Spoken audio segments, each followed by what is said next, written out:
அனைவருக்கும் வணக்கம். இன்னைக்கு நம்ம பார்க்க போகிற வீடியோ செம்ம ஒரு அமேசிங்கான ஒரு வீடியோ தான். பொதுவாக நமக்கு முக்கியமான ஒரு பொருள் தான் உணவுப் பொருள். அது மட்டும் இல்லாமல் பீட்சா, பர்கர், இந்த மாதிரி கேக்கு, இந்த மாதிரி ஐட்டங்கள்லாம் ரொம்பவே விரும்பி சாப்பிடுவோம். இது குழந்தைங்களுக்கு ரொம்பவே பிடிக்கும். இந்த பொருளாக எப்படி தயாரிக்கிறாங்க அப்படின்னு நீங்கள் பார்த்தீங்கன்னா ரொம்பவே ஆச்சரியப்படுவீங்க. அப்படியான விஷயங்களை பற்றி தான் அந்த வீடியோவில் நம்ம பார்க்க போகிறோம். அதனால ஸ்கிப் பண்ணாமல் கடைசி வரையும் வீடியோ பாருங்கள். பார்த்து முடிச்சிருப்பது மறக்காமல் லைக் பண்ணுங்கள். ஏன்னா நீங்கள் பண்ணுற ஒவ்வொரு லைக் தான் நாங்கள் அடுத்தது வீடியோ பண்ணுறதுக்கு மோட்டிவேஷனாக இருந்த மாதிரி.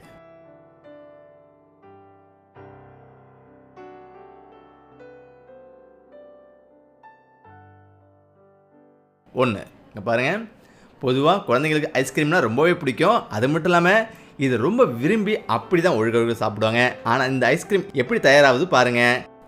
ஐஸ்கிரீம் கப்பை மொத்தமாக அடிக்கிடுவாங்க. அதுக்கு பிறகு ஐஸ்கிரீம் எப்படிலாம் சூப்பராக இது பாருங்கள். இந்த மாதிரி தான் மிஷினரி தான் ஃபுல்லாகவே ஒர்க் பண்ணுது. அந்த அளவுக்கு செமையாக பண்ணிருக்கு பாருங்கள். அவ்வளோ வச்சு முடிச்சிருப்படு அப்படியே இன்னொரு மிஷினை தூக்கி அந்த பக்கம் சொருகும். அதுக்கு பிறகு அது எங்கே போகுதுன்னு பாருங்கள். எல்லாமே ரோலரில் தான் போவோம். அதுக்கு பிறகு தான் பேக்கேஜ் ஆகும். இந்த மனிதர்கள் எடுத்து எவ்வளோ சூப்பராக அதை பேக்கேஜ் பண்ணுறாங்க பாருங்கள். உண்மையிலே இது பார்க்கும்போது செம்மையாக வந்திருக்குல்ல. அடுத்து நம்ம பார்க்க போகிறது பீட்சா. பீட்சா நம்ம ரொம்ப விரும்பி சாப்பிட்ற ஒரு உணவுப் பொருள் தான். அது மட்டும் இல்லாமல் பீட்சா சாப்பிட்டா இப்படி உள்ளவங்க இப்படி ஆயிடுவாங்க. அந்த அளவுக்கு செம்மையாக வந்திருக்கும். செம்ம டேஸ்ட்டும் கூட. பீட்சா மெயினாக மைதா மாவு தான் அதிகமாக யூஸ் பண்ணுவாங்க. இதுலேயும் எல்லாமே மிஷினரி தான். இதில் பாருங்கள், மொத்தமாக மாவை கொட்டிட்டு இப்படி பண்ணுவாங்க. அதுக்கு பிறகு முடிகிற வர மிஷினோட வேலை தான். எப்படி பிசைஞ்சு எவ்வளோ அழகாக அடிக்குதுன்னு பாருங்கள். அவ்வளோ அழகாக அவங்க அடிக்க வச்சுருவாங்க. அதுக்கு பிறகு அந்த மிஷின் தான் எல்லா வேலையும் செய்து பாருங்கள். சர்வசாதாரணமாக பீட்சாவோட அடிப்பகுதியை அழகாக்கி அதுக்கு பிறகு அது மேலே கிரீமு, வெஜிடேபிள், சிக்கன், மட்டன் எப்படிலாம் பீட்சா செய்யணுமோ அவ்வளோ சூப்பராக செஞ்சிடுறாங்க. இதில்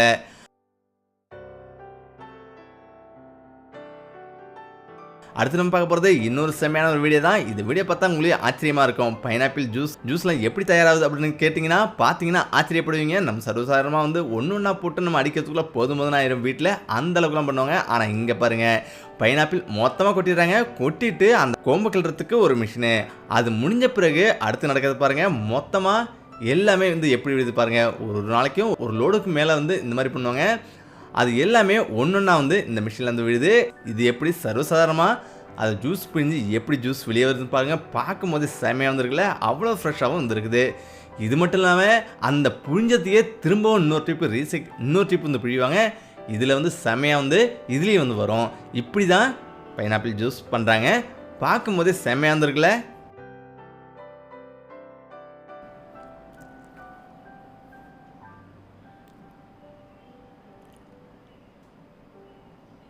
அடுத்து நம்ம பார்க்க போகிறது இன்னொரு செம்மையான ஒரு வீடியோ தான். இந்த வீடியோ பாருங்கள், கேக்கு எப்படிலாம் பண்ணுறாங்கன்னு. இதை நீங்கள் பார்த்தீங்கன்னா ரொம்பவே ஆச்சரியப்படுவீங்க. கேக்கு டிசைனாக டிசைனிங் பண்ணுறாங்க.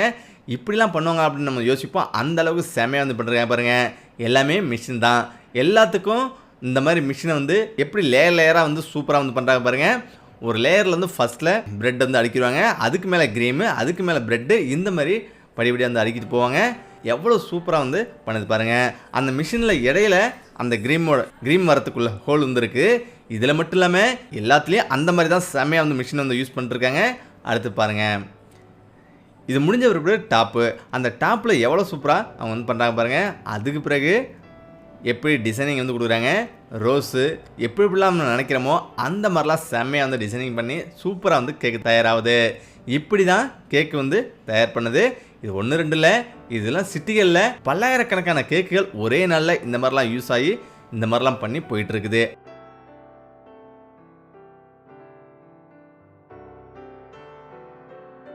அடுத்து நம்ம பார்க்க போகிறது இன்னொரு செம்மையான ஒரு வீடியோ. முட்டை நம்ம சர்வசாதாரணமாக நம்ம ஒன்றா தான் வைப்போம்.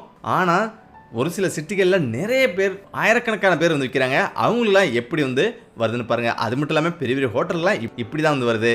மொத்தமாக பல்லாயிரக்கணக்கான முட்டைகளை ஒரு தொட்டியில் கொட்டி அதை ஹீட் பண்ணி இந்த மாதிரி மிஷினில் கொண்டு போயிடும். இந்த மாதிரி மிஷினில் கொண்டு போன பிறகு அது எப்படி அழகாக தோல் உரிச்சு எவ்வளோ சூப்பராக வெளில வருது பாருங்கள். பார்க்கும்போது செம்மையாக வந்திருக்கு. இந்த கம்பிகளில் எப்படி அடிக்குது பாருங்கள். இதில் அடிக்கிற அடியில் அது தானாகவே அந்த முட்டையோட தோல்கள்லாம் உடஞ்சி தூளாயிரும். அதுக்கு பிறகு எப்படி தோல் மட்டும் தனியாக வந்துடுது பாருங்கள். அழகாக முட்டை வெளியாகிடுது. எவ்வளோ சூப்பராக செம்மையாக பண்ணிட்டாங்க பாருங்கள்.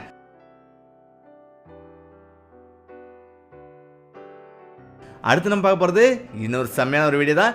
இந்த வீடியோ நீங்கள் பார்த்தீங்கன்னா ரொம்பவே ஆச்சரியப்படுவீங்க. அந்த மாதிரி இருக்குது பாருங்கள். நம்ம உணவுப் பொருளில் எந்த மாதிரிலாம் வந்து நவீனத்தை புகுத்திருக்காங்க பாருங்கள். எல்லாமே மிஷின் தான். மைதா கோதுமை இந்த மாதிரி வந்து அரைச்சி இந்த மாதிரி வந்து பண்ணிட்டு அதுக்கு பிறகு எவ்வளோ அழகாக மிஷின் ரோலிங் பண்ணி எவ்வளோ அழகாக வெளில வருது பாருங்கள்.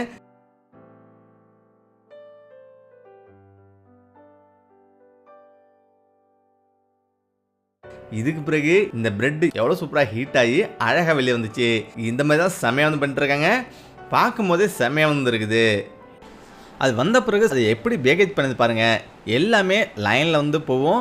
அந்த லைனில் போன பிறகு அதுக்கு ஒரு மிஷின் வந்து அதை பாதுகாப்பாக எடுத்து எப்படி பேக்கேஜ் பண்ணது பாருங்கள். பார்க்கும்போதே செம்ம ஒரு சூப்பராக இருந்திருக்கும்.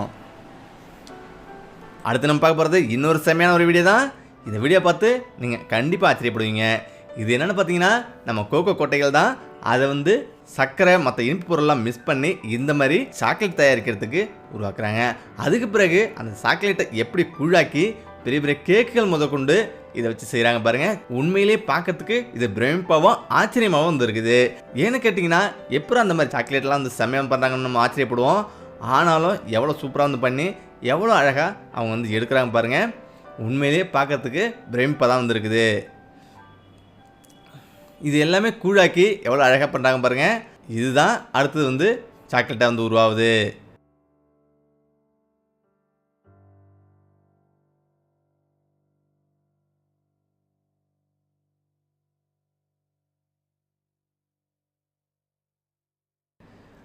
அடுத்து நம்ம பார்க்க போகிறது இன்னொரு செம்மையான ஒரு வீடியோ தான். நம்ம பொதுவாக வெங்காயத்தை வந்து ஒன்றுனா கட் பண்ணுறதுக்குள்ள நம்ம போதும் ஆயிரும். ஆனால் வெளிநாடுகளில் எல்லாமே வந்து ஆனியனை கட் பண்ணி வாங்குவாங்க. கட் பண்ணி பேக்கேஜ் இருக்கும். அப்படி இல்லைனா ஆனியன் சாஸ் தான் வந்து வாங்குவாங்க. இது எல்லாமே மிகப்பெரிய ஃபேக்ட்ரிகளில் வந்து இயங்கிட்டு இருக்கு. அது மட்டும் இல்லாமல் அமெரிக்கா, ஆஸ்திரேலியா, லண்டன், சிங்கப்பூர் முதற்கொண்டு எல்லா நாடுகள்லையும் இந்த மாதிரி தான் வந்து ஏற்றுமதி ஆகுது. அதாவது ஆனியனை கட் பண்ணுறதுக்கு மலைச்சிக்கிட்டு பெரிய பெரிய ஹோட்டல் முதற்கொண்டு கட் பண்ணி ரெடிமேடாக வாங்குவாங்க. அது மட்டும் இல்லாமல் கட் பண்ணி பேக்கேஜாக வந்து மாற்றிட்டு ஆனியன் சாஸ் கூட இதில் வந்து விற்கிறாங்க. ஃபஸ்ட்டில் முன்னாடி பின்னாடி எப்படி கட் பண்ணி அழகாக தோல் உரிச்சு செம்மையாக வந்து வெளில வருது. உண்மையிலே பார்க்கும்போது உங்களுக்கு பிரமிப்பாக வந்திருக்கும். இதுக்கும் மிஷினரி தான். எல்லாமே மிஷின் தான். அதுக்கு பிறகு அது வெளில வந்திருப்பாடு மனிதர்கள் அழகாக வந்து அதை வந்து சுத்தப்படுத்தி இதை வந்து எப்படி வாஷ் பண்ணுறாங்க பாருங்கள். வாஷ் பண்ண பிறகு அதை எப்படி கட் பண்ணுறாங்க பாருங்கள். உண்மையிலே பார்க்கும்போது இந்த மாதிரிலாம் அந்த உலகத்தில் நடக்குது அப்படின்னு நம்ம யோசிப்போம். அந்த மாதிரிலாம் உலகத்தில் நடந்து தான் வந்திருக்கு. எவ்வளோ அழகாக கட் பண்ணி எவ்வளோ சூப்பராக வந்துச்சு பாருங்கள். அடுத்ததான் நடக்கிறது தான் இன்னொரு ஆச்சரியமாக வந்திருக்கும். அது எல்லாமே அழகாக கொட்டி அந்தளவுக்கு ஜூஸாக பிழிஞ்சிருவாங்க. செம்மையாக வந்திருக்குல்ல.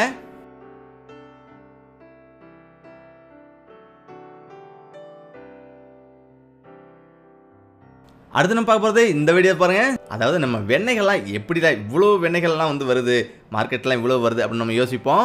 ஆனால் இதுக்கு எல்லாத்துக்கும் மிகப்பெரிய நிறுவனங்கள் ஒரு காரணம் சொல்லலாம். அதாவது சர்வசாதாரணமாக இந்த மாதிரி மாடுகள், அதாவது பெரிய பெரிய பண்ணைகள் வந்து வெளிநாடுகளில் வந்து இருக்குது. அதில் பால் உற்பத்தி பல்லாயிரக்கணக்கான லிட்டர்கள் வந்து வரும்.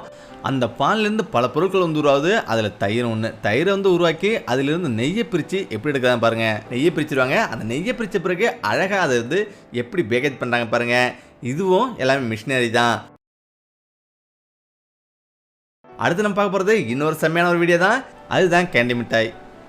எப்படி வந்து தயாராகுது அப்படின்னு நம்ம வந்து யோசிப்போம். அழகாக எப்படி வந்து தயாராகுது பாருங்கள். உண்மையிலே இது பார்க்கும்போது செம்மையாக வந்துருக்குல்ல. இந்த மாதிரி மாவுகள்லாம் கலந்து புழிஞ்சு இவ்வளோ சூப்பராக பெருசாக உருட்டி அதை வந்து சின்னதாக வந்து ஆக்கி அப்படி தான் வந்து பண்ணுறாங்க. உண்மையிலே செம்மையாக வந்துருக்கு.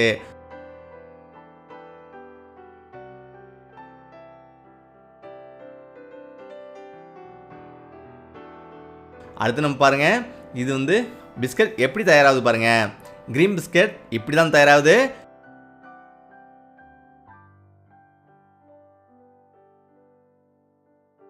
கிரீம் எல்லாமே ஃபர்ஸ்ட்டில் வரும். அதுக்கு மேலே தான் நம்ம பிஸ்கட் வந்து வச்சு எவ்வளோ சூப்பராக வந்து வெளில வருது பாருங்கள். இந்த அளவுக்குலாம் நவீனமாக உலகம் போயிட்டுருக்கு. பார்த்த வீடியோவில் எந்த வீடியோ செம்மையாக இருந்தது அப்படின்னு கமெண்ட் பண்ணுங்கள். மறக்காமல் லைக் பண்ணுங்கள். ஏன்னா நீங்கள் பண்ணுற ஒவ்வொரு லைக்கு தான் நாங்கள் அடுத்த வீடியோ பண்ணுறது மோட்டிவேஷன் தான் அமையுது. நன்றி, வணக்கம்.